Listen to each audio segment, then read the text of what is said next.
साहब आपने एक अच्छा मुद्दा आज उठाया कि जम्मू की वरासत है और बीच में आपने टूरिज्म को लाया है। जो टूरिज्म डिपार्टमेंट इस वक्त दम घुट रहा है जम्मू कश्मीर में, क्योंकि न कोई अपॉइंटमेंट हो रही है नई। अगर आप देखेंगे हर किसी जगह पर किचन बंद है, कहीं कहीं खुला है, बाकी किचन क्योंकि नई रिक्रूटमेंट हुई ही नहीं है। आज आपने मंतलाई की बात उठाई है। मंतलाई की बात इससे पहले श्री रवि रविशंकर की बात चल रही थी, शायद योग सेंटर वहाँ खोला जाएगा, मगर आज आपने नया ही चीज़, इसको किस तरह आप देखते हैं? देखिए, बिल्कुल आपने जेकेटीडीसी के बारे में जो बताया, बिल्कुल वो सही भी है और हमें गिला भी रहता है जेकेटीडीसी के ऊपर बहुत बार, क्योंकि जम्मू के टूरिस्ट प्लेसेस की अगर हम हालात देखें तो वो भी कोई बहुत ज़्यादा बेहतर नहीं है। मगर कम से कम आज मैंने इसीलिए वो मांग की कि बाहरी राज्यों के हाथों से जाने से पहले कम से कम अपने लोगों के पास तो आए। अपने लोगों से तो फिर भी हम निपट लेंगे, हम सरकार से उनका जो है बजट बढ़वाएंगे, सरकार को जो है दबाव बनाएंगे कि जम्मू के टूरिस्ट प्लेसेस का जो है बजट बनाया जाए। जहां तक आपने अपॉइंटमेंट की बात की, किचन की बात की, देखिए जहां तक हमें जानकारी मिलती है, जो विभाग के अधिकारियों से, उनका कहना होता है कि हमारे पास बजट की हमेशा कमी होती है, कि जम्मू के प्लेसेस को और जम्मू के इसके पर्यटक स्थलों को लेकर जो है हमें हमेशा जो है बजट के अंदर कटौती कर दी जाती है। दूसरे अगर खिते के, अभी हालांकि कश्मीर भी हमारा ही इलाका है, ऐसी बात भी नहीं है कि कश्मीर कोई जम्मू से अलग है। मैंने दोनों दोनों जम्मू हाँ, कश्मीर की बात की है, मैंने एक पर्टिकुलर किसी एक रीजन की बात नहीं हाँ की जी। है। क्योंकि जब भी आप देखेंगे, आप देखिएगा जो टूरिज्म अब कॉरपोरेशन बना है और वो दम घुटा रहा है। आप मुझे कभी कभार, जब मैं कभी आपके ये आस पड़ोस वाले कमरे देखता हूँ, तो यहाँ की जो फर्नीचर की हालत, मुझे टूरिज्म डिपार्टमेंट की हालत याद आती नहीं, नहीं, बिल्कुल, बिल्कुल आप सही कह रहे हैं और हम लोगों भी जब पत्नी टाप इधर-उधर जेकेटीडीसी के उन रूम्स को जाकर देखते हैं, तो हमें भी बहुत दुःख लगता है कि सरकार का टूरिज़्म डिपार्टमेंट जो है इसकी देख-रेख करे, इसको जो है बेहतर सुविधाएँ के साथ जो है वो जनता को दे, जो पर्यटक आते हैं, जो यात्री टूरिस्ट वगैरह आते हैं उनको दे, तो जिससे देखिए इसके अंदर खाली पर्यटक विभाग, मैं तो कहता हूँ कि जम्मू की छवि छिपी हुई है इसके अंदर।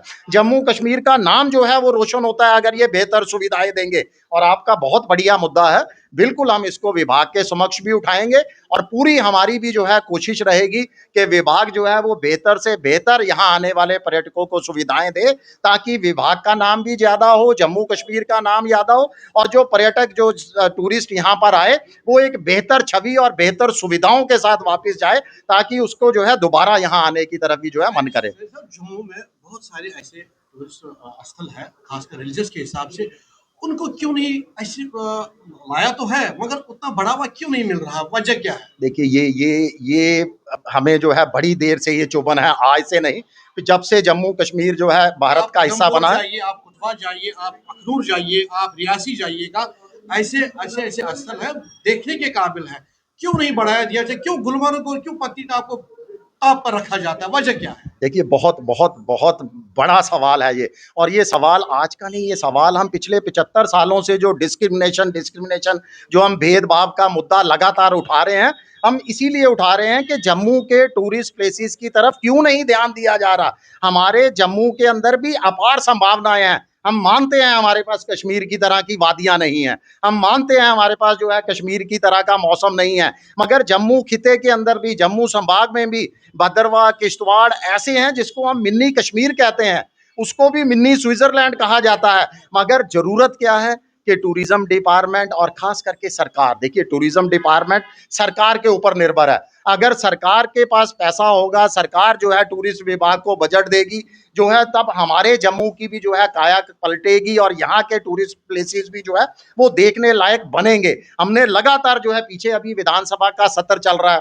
बजट सेशन हुआ, हमने स्पेशली मांग की, जम्मू कश्मीर के मुख्यमंत्री जी को ज्ञापन भी दिया। हमारी मांग थी कि कम से कम जम्मू खिते के, जम्मू संभाग के टूरिस्ट प्लेसेस के लिए अलग से बजट राशि आवंटित कीजिए, ताकि हमें पता लगे कि जम्मू के ऊपर आप कितना पैसा लगा रहे हो और दूसरी तरफ आप कितना लगा रहे हो। ज्यादातर शासन यहाँ पर एनसी ने किया है, और एनसी के जो लोग खासकर जम्मू विभाग से है, क्या कमी आ रही है कि जम्मू को आवाज वो बुलंद नहीं कर सकते हैं?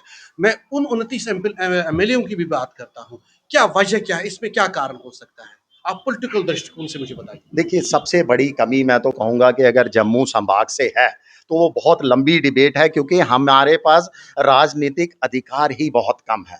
दूसरी सबसे कमी मुझे मेंटालिटी समझ नहीं आई। आज तक वो मानसिकता जम्मू के नेताओं ने जो जनप्रतिनिधि चुनकर जो है आगे आते हैं, उनकी वो मानसिकता समझ नहीं आई कि वो अपने आप को दूसरी पंक्ति में क्यों पाते हैं?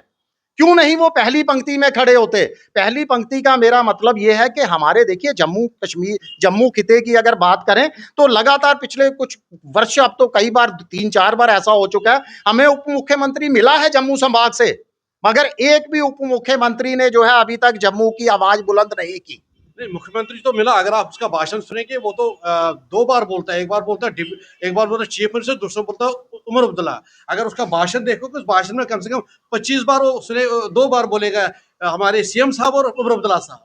देखिए कुछ भी बोले, हमें तो है कि वो डोगरा बोले, जम्मू के प्रति बोले, जम्मू के लिए जो है वो आवाज बुलंद करे, जम्मू के लिए भी एक बार की जगह 2 बार आवाज बुलंद करे कि उस सरकार के कानों तक पड़े। और मुझे बहुत खुशी हुई थी जब जो है इस बार सरकार बनी थी, सरकार का गठन हुआ था, क्योंकि उमर अब्दुल्ला मुख्यमंत्री जी का सबसे पहला बयान ही यही था कि मैं जम्मू के साथ जो डिस्क्रिमिनेशन है, इसका मतलब वो मानते थे डिस्क्रिमिनेशन है पिछले कई सालों से, कि अब उस डिस्क्रिमिनेशन को नहीं होने दूंगा। मगर जैसे जैसे वो काफिला कहते हैं ना आगे चला, फिर वही पुराने ही ढोल बजते गए। उन्होंने ये भी बोला है कि आज तक जो भी इलेक्शन हुए वो सारे फ्रॉड हुए, खाली 2024 का इलेक्शन असली इलेक्शन हुआ।